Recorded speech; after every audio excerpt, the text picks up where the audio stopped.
News Marathi, सकारात्मकतेचा शिलेदार। पुसद शहरात बेकायदेशीररित्या देशी बनावटीचा कट्टा बाळगून फिरणाऱ्या एका युवकास पुसद शहर पोलिसांच्या डीबी पथकाने शिताफीने अटक केली। राज गणेश कदम संभाजीनगर पुसद असे अटक करण्यात आलेल्या आरोपीचे नाव आहे।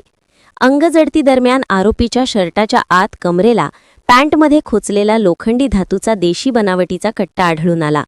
कट्ट्याला लाकडी मूठ स्क्रूने बसवलेली असून ट्रिगर, चाप व बॅरल लॉक यंत्रणा कार्यरत अवस्थेत होती।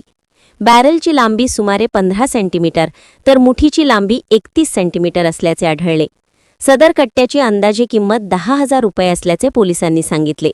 तसेच आरोपीच्या पॅन्टच्या डाव्या खिशातून BMMKF अशी अक्षरे असलेले एक जिवंत कारतूस जप्त करण्यात आले। त्याची लांबी सुमारे 7.5 सेंटीमीटर असून किंमत अंदाजे 1,000 रुपये आहे। अशा प्रकारे एकूण 11,000 रुपयांचा मुद्देमाल जप्त करण्यात आला। ही कारवाई यवतमाळ जिल्ह्याचे पोलीस अधीक्षक कुमार चिंता, अपर पोलीस अधीक्षक अशोक थोरात तसेच उपविभागीय पोलीस अधिकारी हर्षवर्धन BJ यांच्या मार्गदर्शनाखाली पोलीस निरीक्षक सेवानंद वानखडे यांच्या निर्देशानुसार डीबी पथकाने पार पाडली।